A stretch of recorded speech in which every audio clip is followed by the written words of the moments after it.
Yes, so today we are recording dissolution. Okay, the first lecture of dissolution. Very simple chapter and easy and scoring. ठीक है, जितना admission में आप लोगों को मेहनत लगा होगा या जितना रिटायरमेंट में मेहनत लगा होगा उतना कुछ भी यहाँ पे काम नहीं है. This is very simple.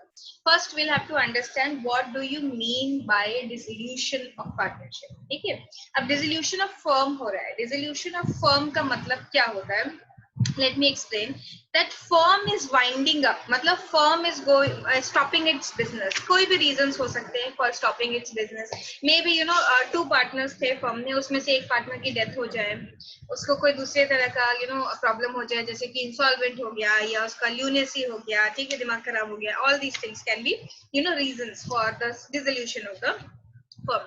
So what happens when the firm dissolves, मतलब कि पूरा partnership का business जो है अभी बंद हो चुका है. Then in that case what we'll have to do, obviously जितने भी हमारी assets हैं उन सबको sell किया जाएगा और जितनी भी outsiders की liability होंगी उन सबको हमको क्या करना पड़ेगा, settle करना पड़ेगा. ठीक है, so this work we will be doing. So यहाँ पर कौन सा account बनेगा, पहले हम लोग बनाते थे जब हमारा ये होता था पार्टनरशिप में एडमिशन हमने पढ़ा, हमने रिटायरमेंट पढ़ा, वो टाइम पे हम लोग क्या कर रहे थे, हम लोग एक अकाउंट बनाते थे जिसको बोलते थे रीवैल्यूएशन अकाउंट. जब भी किसी पार्टनर का या तो एडमिशन होता है या कोई पार्टनर रिटायर होता है, at that time what you do, you make revaluation account and you find out कि आपकी जो एसेट्स हैं उनकी वैल्यू कितनी है, अभी मार्केट में जो करंट वैल्यू है कितनी है, एंड जो आपकी एसेट्स लाइबिलिटीज हैं इन द सिमिलर वे उनकी वैल्यू कितनी आपको पे करनी है. ठीक है, तो आप रिवैल्यूएशन अकाउंट बनाया करते थे.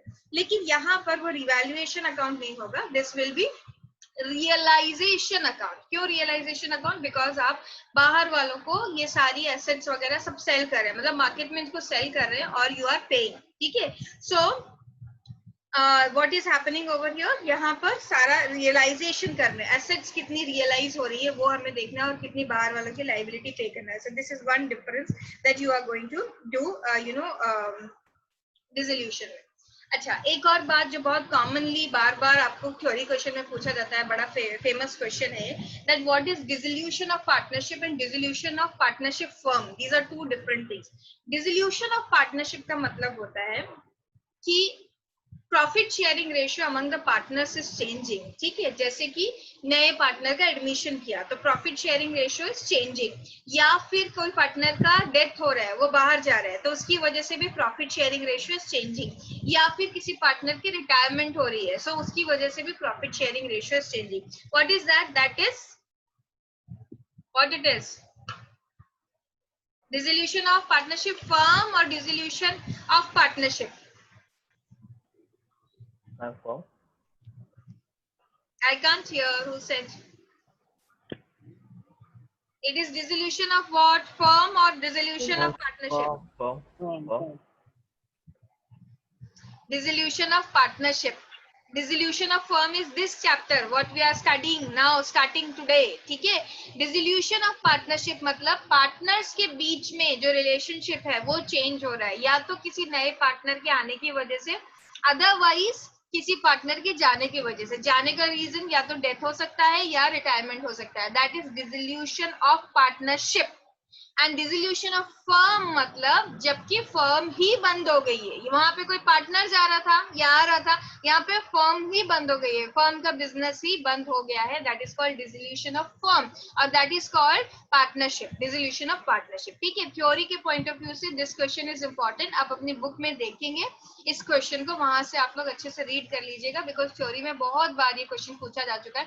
What is the difference between dissolution of partnership and dissolution of firm. तो जहां पर भी डिसोल्यूशन ऑफ पार्टनरशिप है इसका मतलब कि या तो एडमिशन हो रहा है या रिटायरमेंट हो रहा है या डेथ हो रहा है. ठीक है, उसकी वजह से पार्टनरशिप का डिसोल्यूशन हो रहा है. एंड डिसोल्यूशन ऑफ फर्म बोल दिया मतलब कि बिजनेस ही बंद हो गया. ठीक है, फर्म का बिजनेस का जो है अभी कोई भी कंटिन्यूएशन नहीं होगा, whatever is the reason. ठीक है, are we clear with this?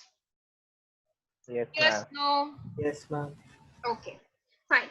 Now जो मैंने अभी थोड़ी देर पहले आपको बताया था कि रियलाइजेशन अकाउंट क्या होता है, पूरा ध्यान आप यहाँ पे लगाएंगे, बिकॉज आज का जो लेक्चर है this is very very very important. क्यों वेरी वेरी वेरी इंपॉर्टेंट? क्योंकि यहाँ पर मैं सारी बेसिक वाली बातें बता रही हूँ कि रियलाइजेशन अकाउंट क्या होता है, रियलाइजेशन अकाउंट के अंदर क्या क्या लिखा जाता है। अगर यहाँ पर गड़बड़ हुई तो आगे पूरे चैप्टर में लड़खड़ाते रहोगे। सो दिस चैप्टर यहाँ का जो आज की क्लास है वेरी वेरी स्ट्रॉन्ग आपका होना चाहिए ये वाला concept. What is realisation account, what kind of assets are transferred into realisation account, कैसे पेमेंट होता है, ठीक है, all this we have to see. ठीक है, तो सबसे पहले मैं आपको सिखा रही हूँ कि इसमें क्या बनता है, रियलाइजेशन अकाउंट जो बनता है वो किस तरह से बनता है रियलाइजेशन अकाउंट, और रियलाइजेशन एक्चुअली में है क्या, क्यों बना रहे, what is the reason for making this realisation account.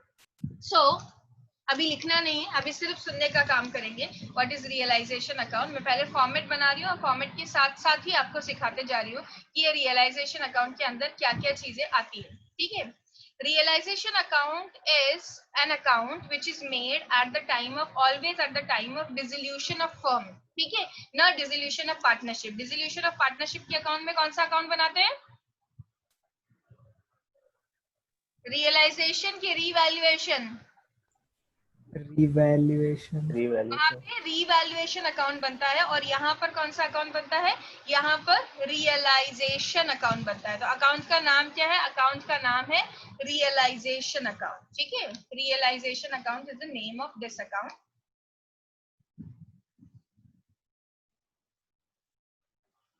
अब क्या करना है हमको, फर्म का तो बिजनेस बंद हो रहा है, अब बिजनेस बंद हो रहा है तो क्या करोगे, एसेट्स को रख के क्या करना है, जितनी भी एसेट्स होंगी वो सारी की सारी एसेट्स रियलाइज की जाएंगी। ठीक है, तो आप अपनी बैलेंस शीट, हमेशा क्वेश्चन में क्या दे रखा होगा आपको, बैलेंस शीट दे रखी होगी। ठीक है, क्वेश्चन में जो बैलेंस शीट है वहां से रियलाइजेशन अकाउंट बनता है। क्या करना है, उस बैलेंस शीट के एसेट साइड में जितनी भी रियलाइजेबल एसेट्स है, मेरी बात को ध्यान से सुनो, रियलाइजेबल एसेट्स हैं, उन सारी एसेट्स को आपको ट्रांसफर करना है यहाँ पर debit side of realisation account में जाकर आप उनको ट्रांसफर कर दोगे।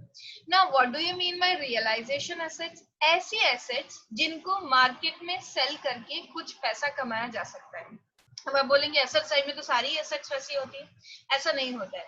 जरा याद करो, जस्ट मेमोरी से सोचो कि हमारा ये जो बैलेंस शीट है, ऐसी रफ में बता रही हूँ, बैलेंस शीट के अंदर क्या क्या लिखा होता है। एक पार्टनरशिप की जो बैलेंस शीट होती है इसमें नॉर्मली कुछ लैंड एंड बिल्डिंग लिखा होता है, ठीक है, प्लांट एंड मशीनरी लिखा होता है यहाँ पर, फिर आपको डेटर्स वगैरह लिखे हुए होंगे यहाँ पर, ठीक है, उसमें कुछ प्रोविजन होगा तो वो डेटर्स का पीडीडी भी माइनस करके लिखा रहता है ये अमाउंट यहाँ पर। फिर उसके बाद आपके पास कैश हो सकता है, कैश एंड बैंक बैलेंसेस, ये सारी एसेट्स नॉर्मली दिखाई देती है। और कुछ चीजें दिखाई दे सकती है जैसे कि गुडविल है, पेटेंट्स हो सकते हैं, ठीक है, या फिर आपको P&L का डेबिट बैलेंस भी यहीं पर दिखाई देता है। अब मुझे यहाँ पर जो एसेट्स दिखाई दे रही, इसमें से ये दोनों,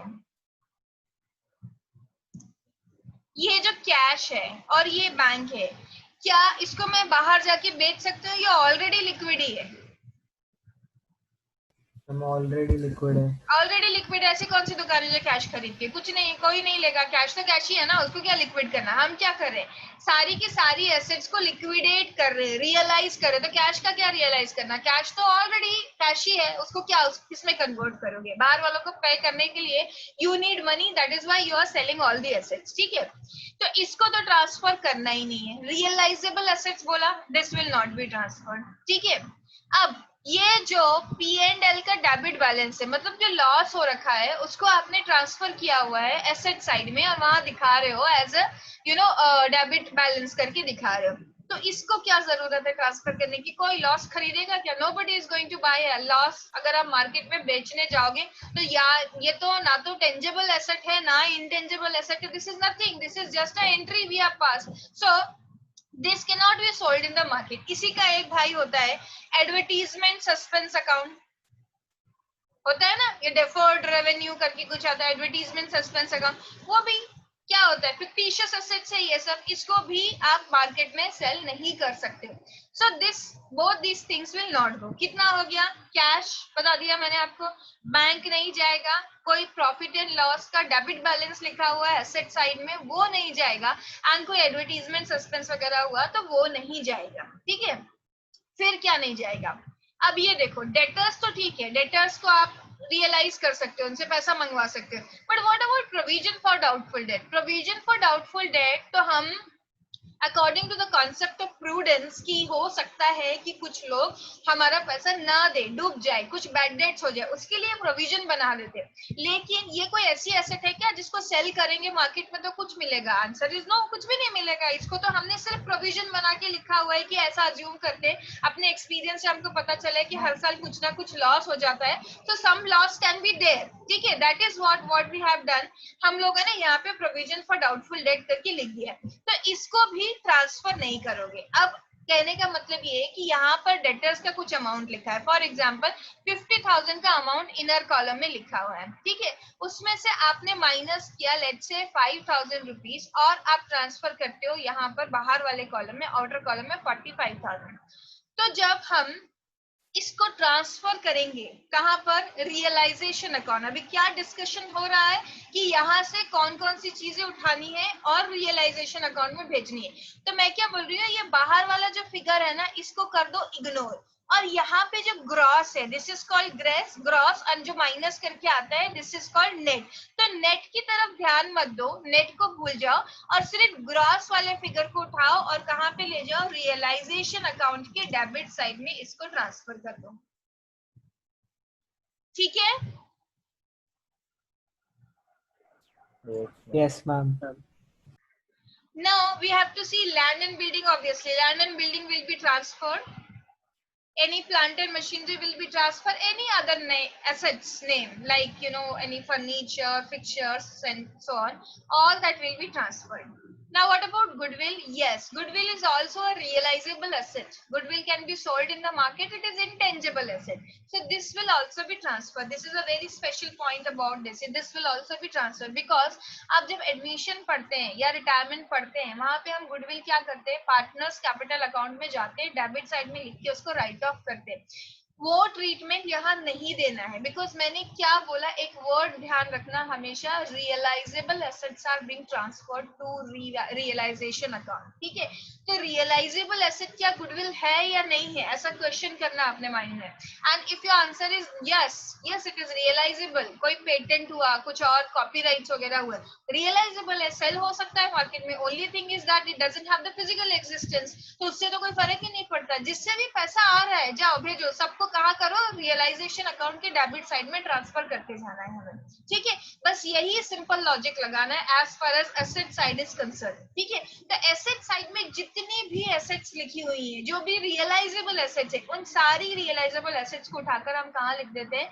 रियलाइजेशन अकाउंट की डेबिट साइड में जाके हम उसकी एंट्री पास कर देते हैं। जितनी भी वहां पे वैल्यू लिखी हुई है, जो भी बुक वैल्यू है, वो हम सारी यहाँ पर ट्रांसफर कर देते हैं, ठीक है? तो ये आपका एसेट साइड का काम खत्म हो गया। आपको क्या करना है, जो जो एसेट्स लिखा हुआ है, पर्टिकुलर्स का कॉलम है ये, अमाउंट अभी लिखने की तरफ ध्यान नहीं देना है, अभी सिर्फ आप सुनेंगे। I will give you time to write down, all this is there in the book but you will have to write it, because जब खुद से लिखते हो तो things are registered in your mind. So यहाँ पर आप लैंड एंड बिल्डिंग होगा तो वो लिख देंगे,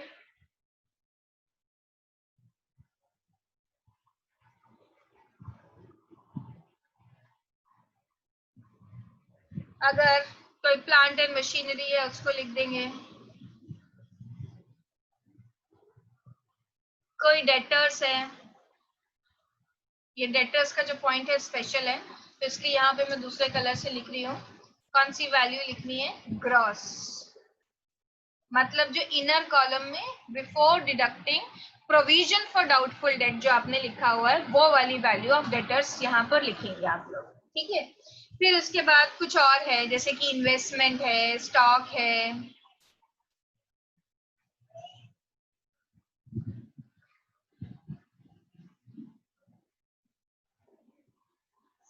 ठीक है? ये सारी चीजें, और भी कोई स्पेसिफिक एसेट्स होंगी, गुडविल लिख देती हूँ,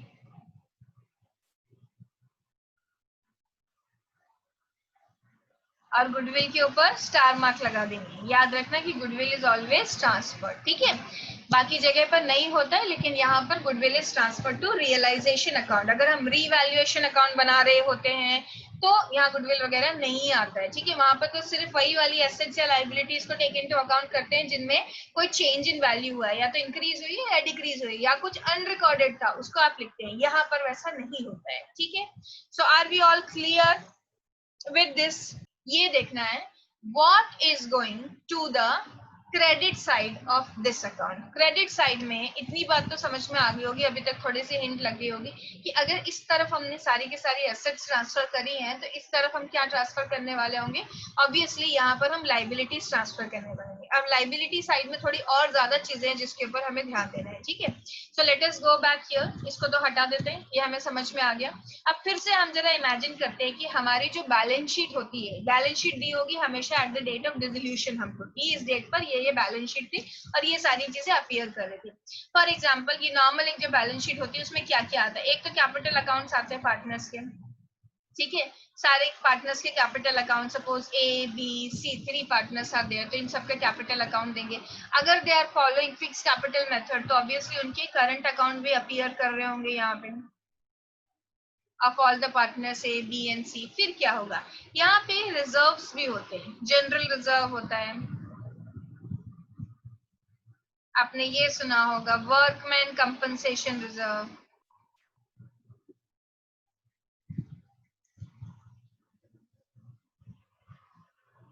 ठीक है।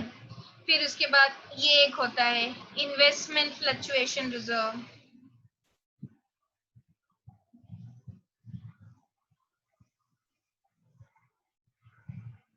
सुना है ये सब चीजें? ये सारी चीजें यहाँ पर आपको दिखाई देती है। फिर आपने अगर कोई बैंक लोन ले रखा है तो वो बैंक लोन वगैरह यहाँ पे दिखाई देता है। कोई बैंक ओवरड्राफ्ट ले रखा है तो वो बैंक ओवरड्राफ्ट यहाँ पे दिखाई देता है। कभी कभी क्या होता है पार्टनर्स का भी लोन होता है, यहाँ पे जाके लिख देती हूँ पार्टनर्स लोन। सपोज एक पार्टनर ने लोन दिया हुआ है तो ए का लोन है जो एज लोन यहाँ पर दिखाई देता है, ठीक है। अब ये सारी चीजों का ट्रीटमेंट कैसे होना है? एक बात याद रखना, रियलाइज वही चीज होगी, मतलब आप पेमेंट उसी का करोगे पहले जो आउटसाइडर्स की लायबिलिटी होगी, ठीक है। आउटसाइडर कौन है? जो लोग बिजनेस के ओनर नहीं है, दे आर आउटसाइडर्स, ठीक है। क्योंकि ओनर्स को तो सबसे बाद में मिलेगा कुछ बचा जो रहेगा, ठीक है, रेसिडुअल मिलेगा उनको। पहले ये नहीं कि ओनर्स चलो आपस में बांट लेते, सारे पार्टनर्स जो एसेट्स रियलाइज हुए हम लोग ले लेते, बाहर वाले को जाने दो, ऐसा नहीं होगा। First what loss is that first you will settle the liability of the outsider. So जितने भी आउटसाइडर्स होंगे, क्रेडिटर्स वगैरह, क्रेडिटर लिखना छूट गया यहाँ पे, ठीक है। तो ये सारी बातें जो होंगी, बाहर वालों का जो भी लोन वगैरह होगा पहले उसको सेटल किया जाएगा। उसके बाद जो रेसिडुअल अमाउंट बचेगा उसमें से हम पार्टनर्स को देंगे। हो सकता है पार्टनर्स ने जितना इन्वेस्टमेंट किया उनको उतना पूरा पैसा वापस ना मिले, सो दैट्स ओके। क्योंकि जब भी आप कोई बिजनेस करते हो तो इतनी रिस्क तो इन्वॉल्व होती ही है कि हो सकता है कि आपको लॉस हो, काइंड ऑफ लॉस उनको हो जाएगा, ठीक है। अब यहाँ से कौन कौन सी चीजें ट्रांसफर होंगी? मैंने क्या बोला? सिर्फ आउटसाइडर्स लाइबिलिटी जाने वाली है। तो आउटसाइडर्स लाइबिलिटी में तो ये तो है ही नहीं, आउटसाइडर लाइबिलिटी ये नहीं जाएगा, ये भी आउटसाइडर लाइबिलिटी नहीं है। सिमिलर वे में अगर किसी पार्टनर का लोन है तो वो नहीं जाएगा। वन वेरी इंपॉर्टेंट थिंग, अगर किसी पार्टनर के स्पाउस का लोन है, स्पाउस कौन होता है?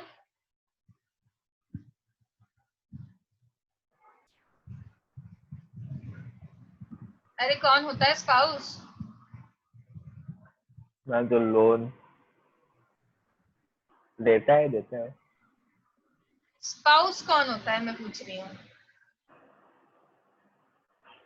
हे भगवान, इंग्लिश इंग्लिश पढ़ते हो कि नहीं? स्पाउस मतलब योर पार्टनर, इधर हस्बैंड। अगर ये सब women are doing all this business to their husband, suppose Mrs. A, Mrs. B, Mrs. C, तो इन सबके husbands Mr. A, Mr. B and Mr. C, उनका नाम जो भी होगा, ठीक है, they all will be spouse। अगर ये सब मेल हैं तो इन सबकी वाइफ स्पाउस है, ठीक है।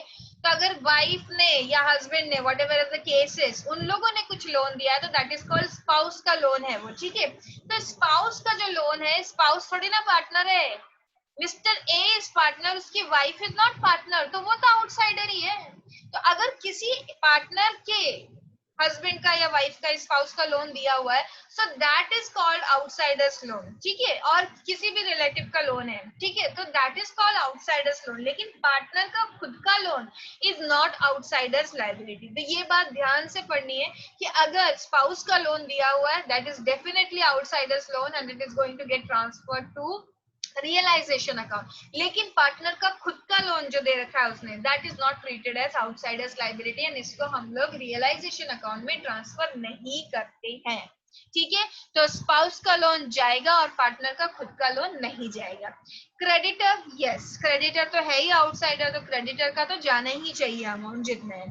अब what do we do with this bank loan? Obviously ये भी बाहर वाले का, ये बैंक हम लोगों का तो है नहीं है, तो इसका लोन भी जाएगा, लेकिन इसके साथ थोड़ा दूसरा ट्रीटमेंट करना है। बैंक ओवरड्राफ्ट अगर दिया रहेगा तो as per the guidelines of ISC what they say कि हमको बैंक ओवरड्राफ्ट ट्रांसफर नहीं करना है, हमको क्या ट्रांसफर करना है, सिर्फ बैंक लोन। अगर बैंक ओवरड्राफ्ट है ना, तो लास्ट में इसमें जो 3 अकाउंट्स बनते, एक तो होता है रियलाइजेशन अकाउंट, दूसरा अकाउंट बनता है पार्टनर्स कैपिटल अकाउंट, और बैंक अकाउंट कंपल्सरीली बनाना ही है, क्वेश्चन पूछेगा नहीं तो भी बनाना है। जैसे कि आपकी क्वेश्चंस में बाकी एडमिशन और रिटायरमेंट में बैलेंस शीट टैली होती है, तो आपको लगता है कि हाँ बैलेंस शीट टैली हो गया मतलब क्वेश्चन सही है, वैसे यहाँ पर ही आपका बैंक अकाउंट जो है वो टैली होना चाहिए, तो आपको लगेगा कि हाँ हमारा क्वेश्चन सही है। दो that is not guarantee, because वहां पर क्या होता है, एडजस्टिंग एरर्स होती हैं। ठीक है, तो क्या होता है, कंपनसेट हो जाती है, तो कभी कभी रॉन्ग अमाउंट से भी टैली कर जाता है, खैर वो बात की बात है, लेकिन bank account has to be made. तो जब आप बैंक अकाउंट बनाओगे,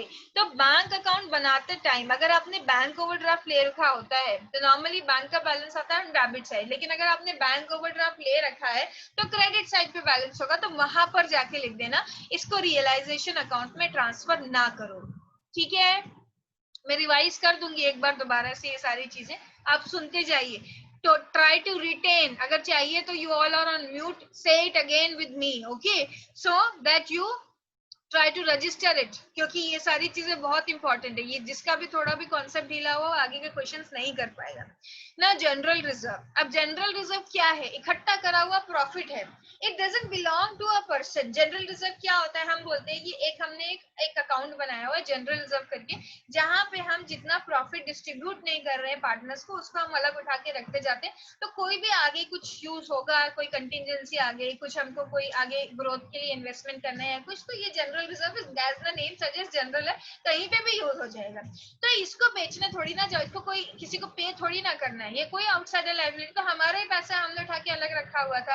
नॉर्मल केस में जब एडमिशन वगैरह होता है, अब क्या करते हैं, पुराने पार्टनर्स को दे दे दो, वही काम यहाँ पे करना है। अब यहाँ पे पुराना क्या नया क्या, यहाँ तो फर्म ही खत्म हो रही है, तो सब लोगों को दे देंगे उठा के। तो general reserve is not transferred, ये किसी भी पर्सन को बिलोंग नहीं करता है, रीजन इज दैट। लेकिन क्या वर्कमैन कंपनसेशन फंड के साथ भी ऐसा करें हम लोग, वर्कमैन कंपनसेशन रिजर्व को भी बांट लें आपस में,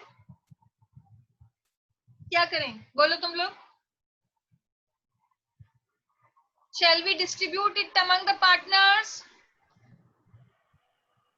Yes. Yes. और बाहर जो वर्कर कुछ मांग रहा है उसको कुछ भी ना दें, देना पड़ेगा उसको भी। उसको भी दे दें और आपस में भी डिस्ट्रीब्यूट कर लें। पहले से बांट लेंगे, फिर जितना बचा उसको पार्टनर्स में डिवाइड कर देंगे। Okay, so what we have to do actually कि हमें देखना पड़ेगा कि कोई लायबिलिटी है क्या, कभी कभी लायबिलिटी होती है कभी नहीं होती है, that information question will give us. ये actually it belongs to the workers, ठीक है, वर्कर को कंपनसेशन देना पड़ा अगर, तो इसके लिए ये यूज किया, स्पेसिफिक रिजर्व है, जैसे जनरल रिजर्व का तो नाम ही जनरल है, मतलब जनरिक, कहीं पे भी यूज कर लो इसको, ठीक है। लेकिन वर्कमैन कंपनसेशन रिजर्व के साथ तो ऐसा नहीं होता कि कहीं पर भी यूज कर ले, तो हमें देखना पड़ेगा कि क्या कोई लायबिलिटी हुई है, कोई क्लेम आएगा किसी वर्कर का। Yes, if the answer is yes, for example यहाँ पे वर्कमैन कंपनसेशन रिजर्व में लिखा हुआ है 20,000 रुपीज और क्लेम आया किसी वर्कर का 5,000, ध्यान से सुनना मेरी बात, तो आप क्या करेंगे, 5,000 रुपीज ओनली जितने का क्लेम आए उतना उठा के कहाँ डालोगे, रियलाइजेशन अकाउंट में ट्रांसफर करोगे, ठीक है। और बाकी का 15,000 what are you going to do, बाकी का 15,000 rupees A, B और C को in their respective profit sharing ratio it will be distributed. Are you getting this? Again I am repeating this. अगर वर्कमैन कंपनसेशन रिजर्व क्वेश्चन में दिया है तो पहले हमें जानना है और इंफॉर्मेशन में चेक करना है, is there any workman compensation claim, कोई इसके अगेंस्ट लायबिलिटी है क्या, अगर है तो जितने की लायबिलिटी है उतने का क्लेम का अमाउंट ट्रांसफर कर दो वहां पर, और बाकी का अगर एक्सेस में कुछ बच रहा है क्या, दैट डिपेंड्स कि कितने की लाइबिलिटी है। अगर एक्सेस में कुछ बच रहा होगा, जैसे कि हमारे एग्जांपल में यहाँ पे बच रहा है 20,000 में से 5,000 का ही सिर्फ क्लेम आया, तो 15,000 इज रिमेनिंग, वो 15,000 जाओ और पार्टनर्स को डिस्ट्रीब्यूट कर दो। सपोज ये 5,000 ना हो कि 20,000 का ही वर्कमैन का कंपनसेशन का क्लेम आ गया, then what are you going to distribute? कुछ नहीं, पूरा का पूरा अमाउंट उठा के कहाँ ट्रांसफर करना पड़ेगा? रियलाइजेशन में। इसके हम स्पेसिफिक केसेस करेंगे। ऐसा भी हो सकता है कि 25,000 की लाइबिलिटी आ जाए, तब क्या करेंगे? जब हम ये स्पेसिफिक जनरल रिजर्व वाले क्वेश्चन, ये इसके वर्कमैन कंपनसेशन रिजर्व वाले क्वेश्चन पढ़ेंगे, तब हम करेंगे। ठीक है, अभी तक की बात समझ में आ रही है? Yes, एक बार ma'am. और रिवाइज करूंगी। Let me finish this also. What investment fluctuation reserve? Answer is हमेशा ही ट्रांसफर करना है। सिर्फ एक केस ऐसा है जहां पे ट्रांसफर नहीं करना है, जहां तक आज तक क्वेश्चन पूछा नहीं गया है, लेकिन for your knowledge you must know, एक ही केस ऐसा बनेगा जहां पे IFR is not transfer to realisation account, and that case is जबकि क्वेश्चन में बैलेंस शीट में एसेट साइड में इन्वेस्टमेंट नहीं है और इन्वेस्टमेंट फ्लक्चुएशन रिजर्व बना हुआ है। आप लोग सोचेंगे क्या बेवकूफ लोग हैं, इन्वेस्टमेंट फ्लक्चुएशन रिजर्व बना रखा है, इन्वेस्टमेंट है ही नहीं। इन्वेस्टमेंट फ्लक्चुएशन रिजर्व क्यों बनता है? ताकि इन्वेस्टमेंट की वैल्यू में, बुक वैल्यू और मार्केट वैल्यू में जो फ्लक्चुएशन आ रहे हैं उसको एडजस्ट करने के लिए आप ये रिजर्व बनाते हो। तो रीजन इज दैट बेवकूफ नहीं है ये लोग। बात ये है कि इन्वेस्टमेंट फ्लक्चुएशन रिजर्व तो बना हुआ है, पिछले साल बना था, कैरी फॉरवर्ड होगी, इस साल आ गया। अब हो सकता है इस साल के बीच में जाके कहीं इन्वेस्टमेंट सेल कर दिया पूरा का पूरा, तो इन्वेस्टमेंट तो सेल कर दिया बट आईएफआर तो पड़ा हुआ है। क्या करेंगे पार्टनर लोग? बीच साल में उचक के आपस में बांट देंगे? नहीं करेंगे ना, दिल वेट की ईयर एंड पे उसको डिस्ट्रीब्यूट कर लेंगे, या कुछ भी और होगा तो बाद में डिस्ट्रीब्यूट कर लेंगे। इसीलिए आईएफआर पड़ा हुआ है लेकिन इन्वेस्टमेंट नहीं है। अगर ऐसा कभी क्वेश्चन आ जाए तो, जो कि मैं बोल रही हूँ आज तक आया नहीं है, ठीक है, थ्योरी के पॉइंट ऑफ व्यू से इट इज इंपॉर्टेंट, न्यूमेरिकल्स में तो कभी नहीं आया ये क्वेश्चन, ठीक है। अगर ऐसा हो गया कभी, then IFR is not transferred to realization account. Otherwise, in all the cases, IFR is always transferred. वहां पूछना ही नहीं है क्लेम किसका, क्लेम कोई क्लेम ही नहीं है, ये तो इन्वेस्टमेंट से रिलेटेड है, ठीक है। ऐसे ही यहाँ पे एक चीज लिखना भूल गए थे, पीएफ होगा अगर प्रोविडेंट फंड वगैरह, ऑलवेज ट्रांसफर्ड, ठीक है, क्योंकि ये किसी की लाइबिलिटी है, किसी के अगेंस्ट हमें देना है, लाइबिलिटी है फॉर्म, ठीक है। चलो अभी एक बार फिर से रिपीट कर रही हूँ, what all goes from here to realisation account. सबसे पहला रूल ये है, it should be outsiders liability, मतलब कि पार्टनर्स कैपिटल अकाउंट बिल्कुल नहीं जाएगा, पार्टनर्स करंट अकाउंट बिल्कुल नहीं जाएगा, पार्टनर का खुद का दिया हुआ लोन टू द फर्म नहीं जाएगा। क्या स्पाउसेस का लोन जाएगा? Yes no? No, ma'am. जाएगा। नो किसने बोला? मैंने स्पाउसेस का लोन जाएगा। Spouse is not the partner. अगर मेरा कोई बिजनेस है, मैं I am doing it with 4 of my friends, my husband is not partner over there, he is an outsider ना। अगर उसने कुछ लोन दिया है, ऐसे कि भाई हमारे बिजनेस में कुछ पैसा कम पड़ रहा है, प्लीज लोन दे दो, तो बाहर वाला है ना, वो क्यों लॉस सफर करेगा? इफ आई एम पार्टनर, मतलब मैं ही सिर्फ उस बिजनेस की ओनर हूँ, मेरे हस्बैंड डजंट बिकम पार्टनर जब तक कि प्रॉपरली पेपर पे साइन ना हो, उसको एडमिट ना किया जाए as partner, he can not become the partner in the business, ठीक है। सो स्पाउसेस जितने भी हैं वो सब आउटसाइडर्स हैं, they are not the owners of business, so they are outsider only, और उनका दिया हुआ लोन हमेशा ही ट्रांसफर होगा रियलाइजेशन अकाउंट में, ठीक है। फिर उसके बाद अगर कोई क्रेडिटर है, ऑब्वियसली आउटसाइडर ही है, तो उसका लोन ट्रांसफर होएगा, उसका अकाउंट ट्रांसफर होएगा। बैंक लोन है तो ट्रांसफर होगा, बैंक ओवरड्राफ्ट है तो नहीं होगा। क्यों? रीजन बताया था, अगर बैंक ओवरड्राफ्ट है तो उसको आप बैंक अकाउंट में क्रेडिट बैलेंस लिख के दिखा देंगे, यहाँ पर अलग से ट्रांसफर करने की कोई जरूरत नहीं है। वर्कमैन कंपनसेशन रिजर्व अगर दिया होगा क्वेश्चन में, तो नीचे जाके पहले देखोगे वर्कमैन कंपनसेशन की कितनी लाइबिलिटी बन रही है, और जितनी लाइबिलिटी बन रही है उतना ही अमाउंट आप ट्रांसफर करेंगे, ठीक है। कभी कभी ऐसा भी हो सकता है कि WCR दिया हुआ है, मतलब वर्कमैन कंपनसेशन रिजर्व क्वेश्चन में दिया है बैलेंस शीट में, लेकिन कोई भी लाइबिलिटी नीचे नहीं बनती है, then you will not transfer it all together, कुछ भी ट्रांसफर नहीं होगा, फिर सब सीधा डिस्ट्रीब्यूट कर दोगे, ठीक है। General reserve not to be transferred, IFR always transferred, only one case, only one exception I told you कि जबकि क्वेश्चन में आईएफआर दिया है लायबिलिटी साइड में, बट इधर एसेट साइड में इन्वेस्टमेंट ही गायब है, तब नहीं ट्रांसफर करना है, ठीक है। In all other cases it needs to be transfer, PF provident fund needs to be transfer. तो इन शॉर्ट जो क्रक्स निकल के आ रहा है वो ये निकल के आ रहा है कि सारी आउटसाइडर्स लायबिलिटी ट्रांसफर करनी है, डब्ल्यूसीआर का रिलेटेड अमाउंट ट्रांसफर करना है जितने से लायबिलिटी, एंड आईएफआर हमेशा ही ट्रांसफर करना है। एक और चीज यहाँ पे ट्रांसफर करनी है जो कि इधर लिखी नहीं है फिर भी ट्रांसफर करनी है, वो क्या है? अभी थोड़ी देर पहले मैंने आपको बताया था, ये देखो यहाँ पे क्या लिखा है मैंने, ग्रॉस अमाउंट लिखा हुआ है, किसके सामने? डेटर्स के सामने। देखो तो वो जो पीडीडी लिखा हुआ था वो कहाँ जाएगा? दैट विल कम हियर, जो कि एसेट साइड में लिखा है, लेकिन it will come over here on the liability side, ठीक है। कुछ कुछ समझ में आ रहा है कि नहीं, कि पूरा ही साफ है?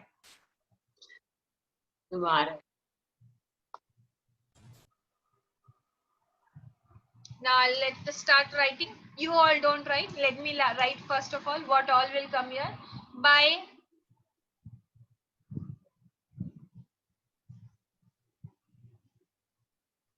creditors, by workman compensation reserve, ठीक है। इसके नीचे एक लाइन छोड़ती हूँ मैं, यहाँ पे we'll have to write something. By investment fluctuation reserve, by provision for doubtful debt, PDD मतलब provision for doubtful debt, by bank loan,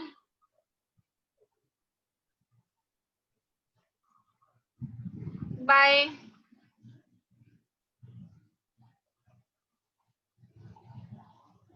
spouses loan,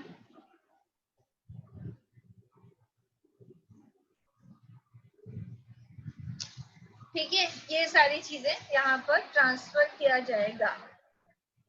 कोई आउटस्टैंडिंग एक्सपेंसेस हुए अगर, तो वो भी यहाँ पर आ जाएगा। सिमिलर वे में यहाँ पर एक चीज छूट गया था, टू प्रीपेड एक्सपेंसेस। कोई प्रीपेड एक्सपेंसेस जो है जो आपने एडवांस में पे रखे कर रखे, तो यहाँ पर आ जाएगा, ठीक है। क्लियर है? इसके अलावा यहाँ पर इसके सामने क्या लिखना था? WCR। जहां पर हमने WCR लिखा हुआ है वहां पर आप लोग अभी के लिए स्टार मार्क लगा के रख लीजिए, और यहाँ पर हमको बाद में देखना पड़ेगा कि WCR के बहुत सारे केसेस होते हैं, ठीक है। चलो, अब ये तो ट्रांसफर वाली सारी बातें हो गई। अब क्या होता है, कभी कभी बहुत सारी चीजें हमने यहाँ लिखी, बैलेंस शीट से सारे आइटम्स उठा के लिख दिए। कभी कभी ऐसा होता है कि कोई एसेट रिकॉर्ड करने से रह गई थी, बैलेंस शीट में थी नहीं, और जब फर्म का बिजनेस क्लोज हो रहा है तो हमको पता चला कि अरे ये भी तो हमारी एसेट थी। फॉर एग्जांपल, आपने कोई प्रिंटर खरीद के रखा हुआ था ऑफिस में, और वो स्टोर रूम में कहीं चला गया था। क्यों गया था? होता है ना दिवाली की सफाई में हमको घर में कोई कोई चीजें मिल जाती है अचानक से, एंड देन याद आता है ये भी तो था अपने पास, भूल ही गए थे इसके बारे में, तो खरीदा, पैकिंग ही नहीं खुला था, पड़ा था कहीं पे, ठीक है, we forgot about it. Similar way में यहाँ पर भी हो सकता है कि कोई एसेट थी, वो भूल गए हम लोग, हमने लिखा ही नहीं है, बुक्स ऑफ अकाउंट्स में रिकॉर्ड ही नहीं किया है, ठीक है, तो वो सब हो सकता है रियलाइज हो जाए, तो वो आप बाद में बैंक में लिखेंगे। ऐसी कोई लाइबिलिटी भी हो सकती है, ठीक है, जो आपने रिकॉर्ड नहीं करी थी, जिसके बारे में यू फॉरगॉट, ठीक है, सो अनरिकॉर्डेड लाइबिलिटी भी हो सकती है। तो उसकी क्या रिकॉर्डिंग होती है? यहाँ पे आंसर इज नो, रिकॉर्डिंग नहीं होगी कि पहले भूल गए थे तो आप लिख लेते। क्या करेंगे? उसको सेल तो करोगे ही ऑब्वियसली, जब पता ही चल गया अपना ये भी एसेट है तो उसको भी सेल करोगे और मनी उसमें रियलाइज करोगे। तो सेलिंग जब करेंगे तब उसकी बाय बैंक में एंट्री हो जाएगी। अब ये बाय बैंक क्या चीज है एंड टू बैंक क्या चीज है? बाय बैंक में जितनी भी एसेट्स आप सेल करोगे, अब यहाँ से जितनी भी एसेट्स दिखाई दे रही है, this all assets will be sold in the market, और इनकी कुछ ना कुछ वैल्यू आएगी, तो सारी की सारी चीजें बैंक में जाएंगी या कैश में जाएंगी। तो जितना जितना जितना हम सेल करते गए वो सारी चीजें यहाँ पर आ जाएंगी, ठीक है। जितना भी आपने सेल किया है वो सब यहाँ आ जाएगा, क्या करके? बाय बैंक करके। और ब्रैकेट में लिख देती हूँ मैं एसेट्स रियलाइज्ड।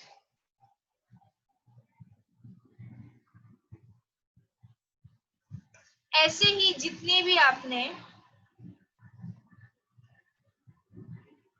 लाइबिलिटी है सारी की सारी यहाँ पर पे ऑफ करोगे, तो लाइबिलिटीज पेड। अब एक बहुत प्यारा रूल है यहाँ पर, क्या कि एसेट्स तो जब क्वेश्चन इंफॉर्मेशन देगा कि ये लैंड एंड बिल्डिंग इतने पे सेल हुई, वो तब लिखेंगे। प्लांट एंड मशीनरी का सेल इतने पे हुआ, डेटर्स का सेल इतने पे हुआ, एंड सो ऑन। वो सब जब इंफॉर्मेशन दी होगी तभी लिखोगे। अपने आप से अज्यूम नहीं करोगे कि 4 एसेट्स लिखा था, क्वेश्चन ने इंफॉर्मेशन दिया 3 ही एसेट्स का, तो अरे क्वेश्चन भूल गया होगा, चलो एक अपने मर्जी से लिख देते हैं, बुक वैल्यू डाल दे। No, never you will assume anything like that. जो भी बात क्वेश्चन में लिखी है वही आपको यहाँ पर डालना है, ठीक है। उस एसेट को ऐसा समझना है कि ये सेल ही नहीं हुई, जस्ट फॉरगेट अबाउट दैट। यहाँ पर एंट्री पोस्ट करोगे डेबिट साइड में, लेकिन इधर नहीं लिखने वाले हो। If the question is silent about it, don't write anything. But क्या लाइबिलिटी के साथ भी ऐसे ट्रीटमेंट करे, खुश हो जाए, आंख बंद कर ले, चलो हमको इसको पे नहीं करना है, क्वेश्चन ने बोला नहीं। जब बिजनेस बंद हो रहा है तो कोई भी बाहर वाला पैसा नहीं छोड़ेगा। जितने लोगों की लाइबिलिटी यहाँ पे लिखी है, सबकी लाइबिलिटी पे करनी है, ठीक है। जो जो किसी इंसान को बिलोंग करते हैं सबकी लाइबिलिटी पे करनी है। लेकिन इसमें से कौन लोग ऐसे हैं जो किसी भी इंसान को बिलोंग नहीं करते हैं? एक तो ये किसी को बिलोंग नहीं करता है, किसको बिलोंग करता है? किसी को भी नहीं बिलोंग करता है। आईएफआर किसके लिए होता है? इन्वेस्टमेंट के लिए होता है। इन्वेस्टमेंट आपने ऑलरेडी यहाँ पे ट्रांसफर किया है, आईएफआर किसे देना है? किसी को भी नहीं देना है।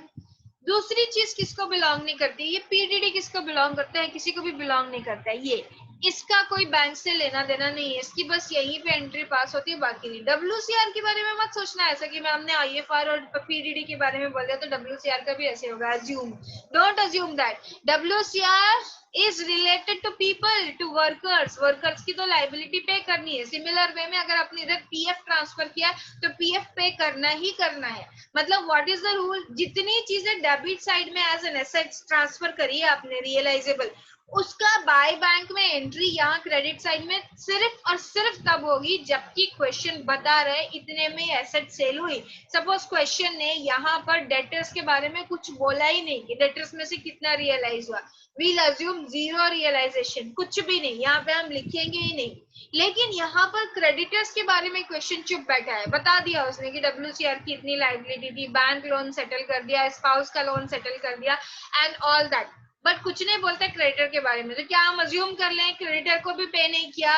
No, never. Always assume that वो जितनी वैल्यू बुक में लिखी थी बुक वैल्यू पे उसका पेमेंट हो गया है, ऐसा अज्यूम करके टू बैंक में हमें डाल देना है। जितनी भी outsiders liability they all will be paid, ठीक है, except for all these kind of things. IFR हुआ, कुछ पीडीडी वगैरह हुआ, इसका किसी को कोई पेमेंट नहीं करना होता है, ठीक है। Are we clear till here? यहाँ तक किसी को कोई भी डाउट आ रहा है प्लीज आस्क। अब आगे क्या काम करना है? कभी कभी क्या होता है जब फर्म का बिजनेस बंद हो रहा है तो कुछ एसेट्स आप बाहर वालों को सेल करोगे। कोई पार्टनर बोलेगा कि क्या बाहर वाले को सेल करो, मैं ही खरीद लेता हूँ फर्म से, ठीक है। खरीद लेता हूँ या टेक ओवर कर लेता हूँ। टेक ओवर करना और खरीदना as a two different thing. Purchasing for the payment of cash and taking over are two different thing, ठीक है। तो purchasing will not take right now, I just orally explain. Taking over I tell you. What is taking over? Suppose A, B, C, 3 partners are there and one of the partners says that do not sell land and building to someone else, I will take over it. मतलब इसका जो final settlement होगा उसमें से ये land and building का value कम कर देना और उसको उतना पैसा कम दे देना। इसने ये एसेट टेक ओवर कर ली है। टेक ओवर कर लिया मतलब कि इसके अकाउंट में जाकर ये इसको डेबिट कर दो और यहाँ पर रियलाइजेशन अकाउंट में क्या करो, क्रेडिट साइड में लिख दो, ठीक है। कॉन्ट्रा इफेक्ट आएगा हर एंट्री का, जो यहाँ पर आप क्रेडिट में लिख रहे हो वो पार्टनर्स के अकाउंट में डेबिट में जाएगा एंड वाइस वर्सा। सो क्या होगा अगर कोई भी एसेट पार्टनर क्या कर रहा है, टेक ओवर कर रहा है, तो यहाँ पर लिखेंगे that respective partners capital account और करंट अकाउंट, ठीक है। यहाँ पे आप लिखेंगे बाय पार्टनर्स कैपिटल अकाउंट।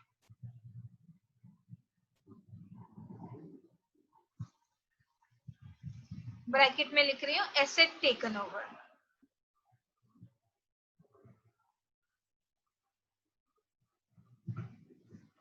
ठीक है। अब सिमिलर वे में जैसे कोई एसेट टेक ओवर कर रहा है ऐसे कोई लाइबिलिटी भी तो टेक ओवर कर सकता है ना, और बोलेगा बाद में मेरे को पे कर देना, ठीक है। जब आप मुझे पेमेंट करेंगे तो ज्यादा पे कर, जैसे कोई मिस्टर ए है उसकी वाइफ मिसेस ए का लोन था बिजनेस में, ही सेज ऐसे ठीक है हमारी बीवी है हम सेटल कर लेंगे आपस में, आई विल पे इट, ठीक है। You don't pay business, you don't pay, मैं दे दूंगा। अब मैं दे दूंगा मतलब कि जब आप उसको पैसा देंगे, इसका फाइनल सेटलमेंट करेंगे, तो इसकी वाइफ का लोन भी इसी के अकाउंट में डाल देंगे एंड ये हस्बैंड वाइफ आपस में देख लेंगे। तो कोई लाइबिलिटी ऐसे ले लेता है कोई, तो यहाँ पर आता है टू पार्टनर्स कैपिटल अकाउंट।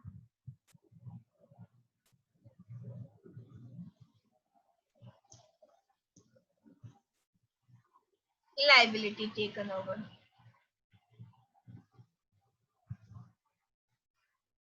ठीक है, फिर उसके बाद क्या आएगा, सारी चीजें हो गई। अब ये सब जो होगा, रियलाइजेशन का काम हो रहा है, आप एसेट सेल कर रहे हो। अब ये तो नहीं है ना कि रातों रात गए किसी को बिल्डिंग बेच के आ गए, ऑब्वियसली बड़ी एसेट है, इतना एक्सपेंसिव है, तो you will find a good one, अच्छा प्राइस पे बेचने की कोशिश करोगे।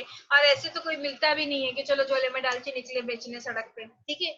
Obviously these are all fixed assets, इनके लिए थोड़ा ढूंढना पड़ेगा, थोड़ा काम करना पड़ेगा, मेहनत करना पड़ेगा, तो इसका कुछ खर्चा आएगा, ठीक है। ब्रोकर वोकर देखना पड़ेगा, वो ये सारी एसेट्स को सेल करवाएंगे, आपका रियलाइज करवाएंगे, ठीक है। और लीगल एक्सपेंसेस हो सकते हैं, रजिस्ट्रेशन वगैरह, और सबके लिए हो सकता है, आपको पैसा देना पड़ेगा। और getting entering into the contract and all that you will have to sell all this assets, so इस सब का कुछ खर्चा आएगा, ठीक है। तो ये जो भी एक्सपेंसेस आते हैं इनको बोलते हैं रियलाइजेशन के एक्सपेंसेस। सो रियलाइजेशन की एक्सपेंस का अपने आप में बहुत बड़ा टॉपिक है विच विल बी डिस्कसिंग। तो अभी के लिए हम अज्यूम करें कि जहां पे भी एक्सपेंस हो रहा है वो सब टू बैंक में डालेंगे। डिपेंड्स, ये बहुत सारी केसेस होते हैं, कभी कभी कोई पार्टनर बोलते हैं कि हम पे कर देंगे, कभी कभी फर्म ही किसी पार्टनर को अपॉइंट कर देती है कि देखो तुमको हम इतना फिक्स पैसा दे रहे हैं, तुम सारी एसेट्स को रियलाइज करवा देना और लाइबिलिटीज को सेटल कर देना, तुम्हें इतना कमीशन देंगे, and so on, there are so many cases. So अभी के लिए हम ये अज्यूम करें कि फर्म ने खुद ने पैसा पे किया, तो जब भी फर्म खुद से पैसा करेगी तो यहाँ पे टू बैंक की एंट्री हमने ऊपर पे कर लिया था, लेकिन उसका लिख लिया था, लेकिन उसके सामने लिखा था लाइबिलिटी पेड। यहाँ पर हम लिख रहे हैं टू बैंक वाली एंट्री के सामने रियलाइजेशन एक्सपेंसेस। जब भी फर्म खुद से कोई रियलाइजेशन एक्सपेंसेस पे करती है तो ऐसे आता है टू बैंक करके एंट्री। यहाँ तक ठीक है? Yes ma'am. चलिए, अब क्या होगा, ये जो रियलाइजेशन अकाउंट है, ये अकाउंट है नॉमिनल अकाउंट। अभी तक आपको देख के पता चल ही गया है कि नॉमिनल अकाउंट जैसा ही लग रहा है। ये नॉमिनल अकाउंट में क्या होता है, जितना भी एक्सपेंसेस वगैरह होते हैं सब इधर आते हैं, और जितना भी इनकम्स वगैरह होती है वो सब क्रेडिट साइड में आती है। तो this is a nominal account only. अब क्या होगा, इसका क्रेडिट साइड का टोटल लगाया जाएगा और डेबिट साइड का टोटल लगाया जाएगा। If you have a credit balance, मतलब credit is more than the debit, then it is considered to be gain on realization। और जैसे कि आप क्या करते थे, रीवैल्यूएशन में ट्रांसफर करते थे गेन या लॉस, वैसे ही काम यहाँ पे करना है। और अगर उल्टा हो जाए, मतलब debit is greater than credit, then in that case what are you going to do, you will transfer all these losses to the partners capital account। ठीक है। सो यहाँ पर मेरे पास जगह नहीं है तो मैं सिर्फ इधर लिख रही हूँ, अगर गेन रहेगी तो यहाँ लिखा जाएगा, ठीक है। This is going to be balancing figure, और if this is a loss, so that loss is going to come over here and this will also be a balancing figure only, and either of this will be present. Obviously किसी भी question में ऐसा नहीं हो सकता कि दोनों ही present हो, लॉस भी हो गया एंड गेन भी हो गया, so both are not possible। so this is everything about the realization account। So now what I was saying about WCR, the WCR के दो तीन केसेस बनते हैं, वहां पे हम लोगों ने स्टार लगा के छोड़ा है ना, ये देखो यहाँ पे स्टार लगा के आए हम लोगों ने कि WCR होता क्या है और कैसे कैसे इसका ट्रीटमेंट करना है। अभी आप लोग सिर्फ सुनिए। अच्छा, have you all noted down this? Yes, No, no? ma'am. 1 minute। Okay, then what you do, so let's understand what is this workman compensation reserve and how it is treated. There will be 2-3 cases where workman compensation reserve liability will be more than the reserve, it will be less than the reserve, or equal to the reserve. So in all the cases we are going to see how the entries will be passed, how the journal entries will be passed, and how the treatment in the realization account will be done. Fine. So I'm writing down one concept question which you will copy along with me.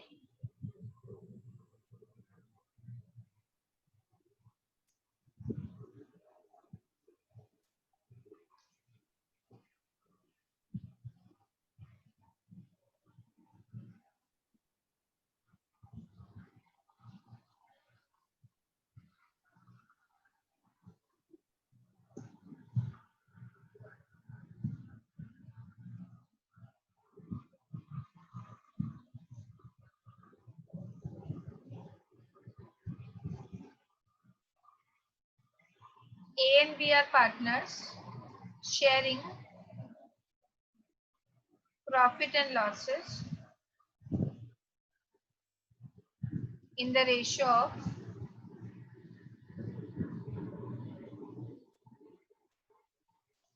1:1. Their firm dissolved on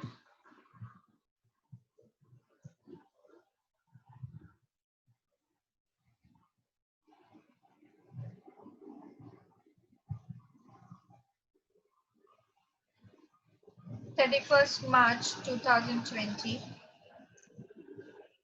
On that date,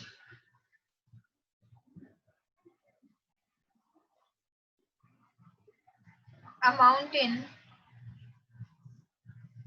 workmen compensation reserve was rupees 25,000.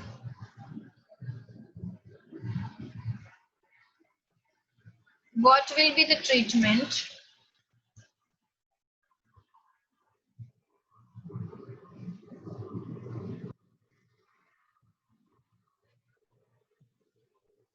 in the books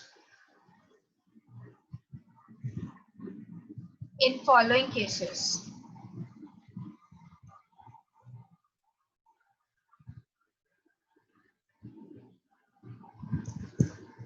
Number 1, when claim against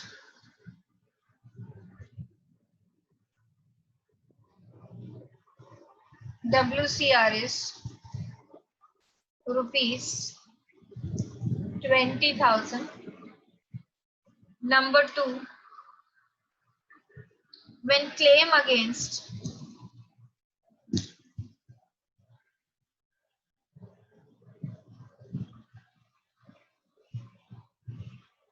WCR is rupees 25,000. And number 3, when claim against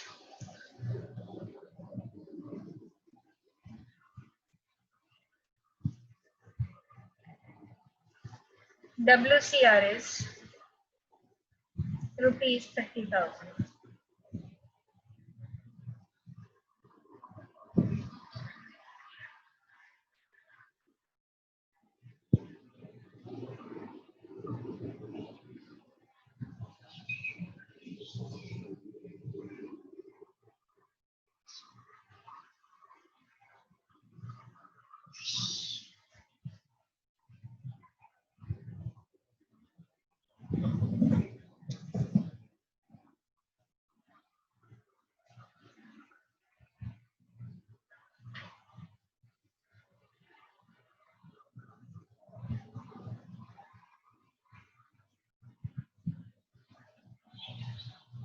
एक और करते हैं, number 4 लिखो, when no claim is there.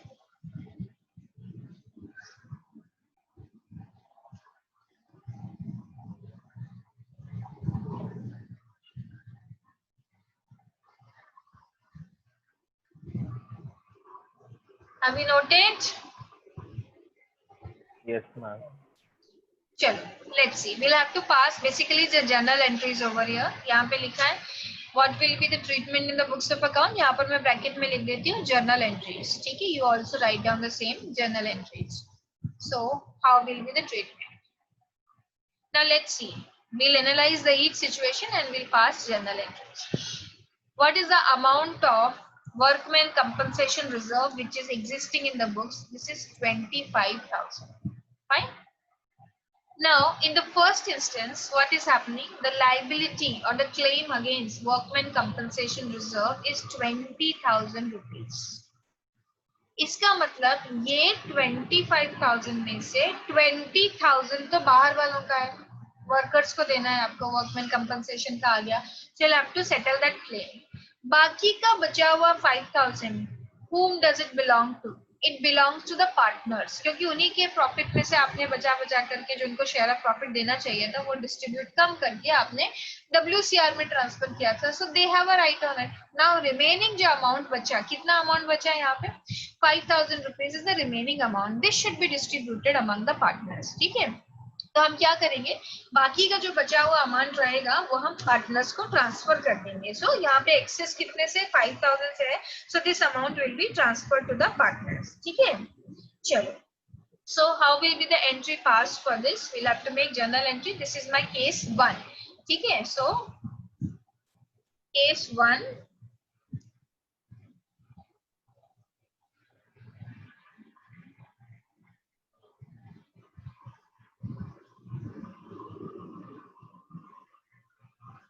journal entry, so the first journal entry which is going to be there, आप क्या करोगे, workman compensation reserve का जितना अमाउंट बाहर वालों को देना है that you will transfer to the realisation account. यही बताया था मैंने कि जितना बिलोंग करता है आउटसाइडर को पहले उसको कहाँ ट्रांसफर करोगे, रियलाइजेशन अकाउंट को। तो यहाँ पे कितना बिलोंग करता है आउटसाइडर को, 20,000 belongs to the outsider, so you will write over here workman compensation reserve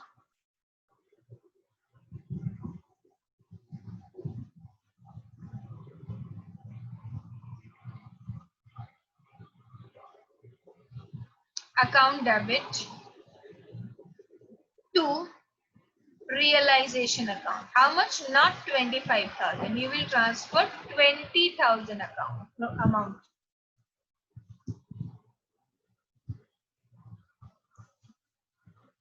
Rupees 20,000 you are going to transfer over here to the realization account. Now realization account में since you have written it on the credit side, ठीक है, ये देखो यहाँ पर आप entry कर रहे थे realization account में, ये देखो WCR। ठीक है, अब यहाँ जो चीज लिखी है उसका कहाँ पर जाके बैंक में you will be paying also. So second entry क्या आ जाएगी, बैंक अकाउंट से पे कर रहे हो तो realization account debit to bank account. So this entry will be second.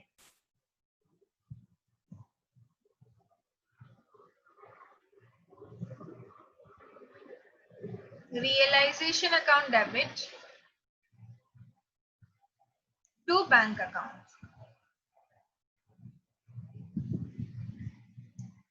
What is the amount? 20,000. Same amount. जितने की liability arise हुई उतना liability आपने pay कर दिया।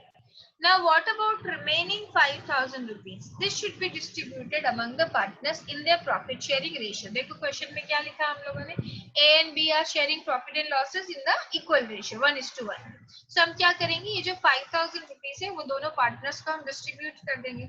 And workman compensation reserve is a reserve जिसका आप जब close करते हो तो सारे reserves का nature होता है, इनकी credit liability nature होता है इनके, ठीक है, credit side में लिखे जाते हैं। जब आप इनको close करते हो तो इनको आपको डेबिट करना पड़ता है, जैसे ऊपर किया है, तो रिमेनिंग अमाउंट से भी हम इसको डेबिट ही करेंगे। ऊपर लिखेंगे workman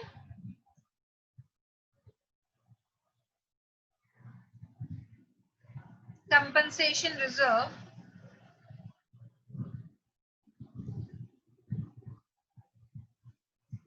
account debit to A's capital account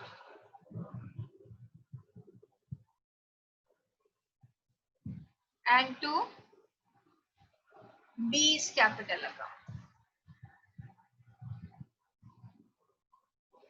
Amount being 5,000 rupees and 2,500 and 2,500. कैसे 1:1 के रेशियो में you have distributed this. Are we clear with this? You should be. Yes, ma'am. Done. Now let us go to the case 2. When claim against WCR is 25,000, means this amount is equal to this amount. Means what will happen? The entire amount will be transferred to realization account on the credit side of realization account and partners are not going to get anything. ठीक है, तो actually क्या करेंगे हम, ये वाली entry और ये वाली एंट्री पास होगी 25,000 से, एंड थर्ड एंट्री का कोई क्वेश्चन ही नहीं है क्योंकि nothing is in surplus, the entire amount is exhausted in giving और settling the claim for workman. ठीक है, so now we are going to do case 2. So the first entry on case 2 is going to be workman compensation reserve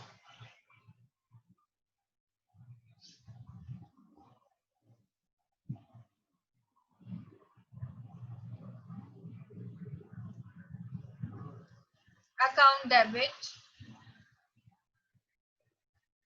to realization account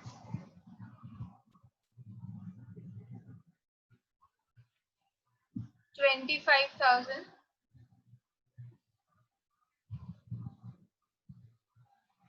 and the second entry is going to be realization account debit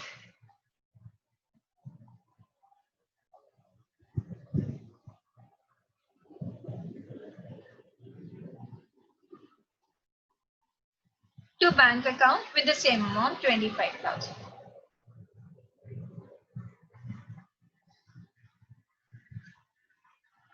Done? Understood? Yes, ma'am. Yes, ma'am. Chalo, let's go to third case. What is happening in the third case? Very interesting. When claim against WCR is 30,000. ओहो, क्या हो गया? 25,000 तो reserve में पड़े थे और claim आ गया 30,000 का, ज्यादा का रिजर्व आ गया, तो रिजर्व तो पूरा का पूरा एग्जॉस्ट हो ही गई होएगा 25,000. ऊपर से जेब में से 5,000 रुपए और डालने पड़ जाएंगे, तो पार्टनर्स को तो देने का कोई क्वेश्चन उठता ही नहीं है. मतलब इन दिस केस ऑल्सो ये वाली एंट्री जो है ये नहीं आएगी जो हमने केस 1 में करी थी. देखो केस 2 में ये एंट्री पास नहीं करी, क्यों? क्योंकि कुछ बचा ही नहीं था, क्या देते. केस 3 में भी ये एंट्री पास नहीं होगी, क्यों? क्योंकि अगेन नथिंग इज लेफ्ट, बल्कि ज्यादा देना पड़ गया. ठीक है, सो केस 3 में what are we going to do? First entry तो जो वहां पे थी यहाँ पर भी होगी, जो केस 2 में एंट्री थी. ये देखो ये वाली सेम एंट्री पास होगी. केस 2 में जो एंट्री हमने पास करी थी वही केस 3 में फर्स्ट एंट्री पास होगी. सेकंड एंट्री थोड़ी डिफरेंट होगी. देखिए फर्स्ट एंट्री क्या होने वाली है? Workman compensation reserve account debit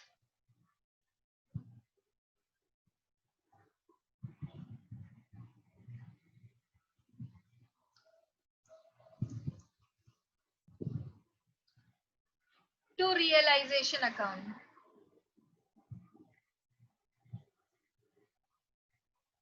how much? जितना था उतना ट्रांसफर कर देंगे. ट्रांसफर की एंट्री है ये, तो यहाँ तो कोई क्वेश्चन ही नहीं पूछना है, पूरा ही ट्रांसफर करना है, बिकॉज जितना है उससे ज्यादा की लाइबिलिटी आ गई है. अब सेकेंड एंट्री जरा ध्यान से देखो, यहाँ पे क्या होगा?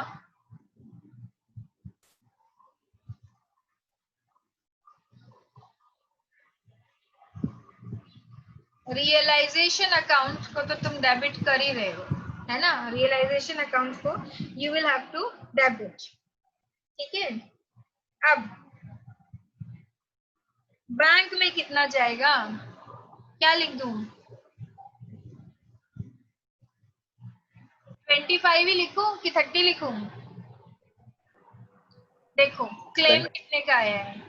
क्लेम आया 30 का, तो 30 ही लिखना पड़ेगा, है ना? क्योंकि ट्रांसपोर्ट की एंट्री तो सेम रहने वाली है कि 25,000 का जो था वो पूरे का पूरा रिजर्व पूरा करना पड़ेगा. क्यों? क्योंकि क्लेम ही ज्यादा का आ गया.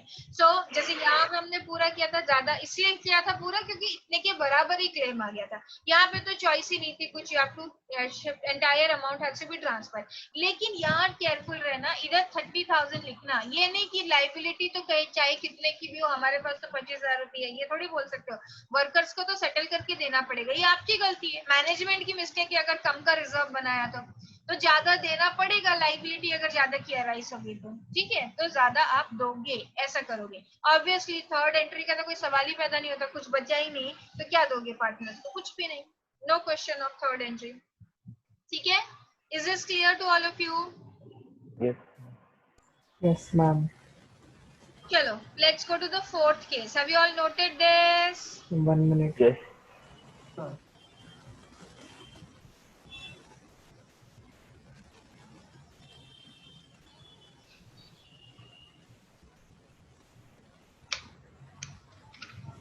Yes, ma'am. Done. Case 4, case 4 में मैंने क्या लिखवाया था? केस 4 में मैंने आपको लिखवाया था when there is no liability, यही था ना? ये देखो, when no claim is there, workman compensation reserve है तो, लेकिन कोई liability नहीं, तो मजा ही मजा, सारा का सारा कहाँ चला जाएगा? पार्टनर्स के पास चला जाएगा, कोई भी liability नहीं है तो सारा 25,000 रुपए बांटो, खुश रहो A and B दोनों, ठीक है? So in fourth case, पहली बात तो रियलाइजेशन अकाउंट में कुछ भी ट्रांसफर ही नहीं होगा, क्यों? When there is no liability there is no question of transferring into realisation account. Realisation account में सिर्फ तभी WCR ट्रांसफर होता है when against it some claim is there, कोई क्लेम ही नहीं है, तो एक ही एंट्री पास होगी, workman compensation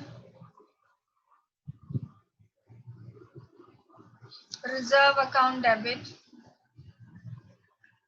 to A's capital account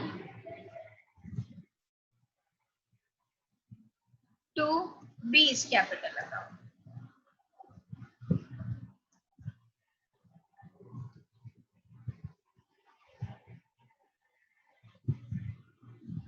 ये है 25,000 का and they are equal partners, 12,500 and 12,500. ठीक है? So what have we done till now? We have understood that what is realization account, what all goes into realization account, and what is the treatment, various cases of the treatment of workmen compensation reserve. This is one of the very important topic. Separate question can be asked on this, on the treatment of workmen compensation reserve, and this can be obviously clubbed with any big question. So you have to be very, very clear with this concept. Okay.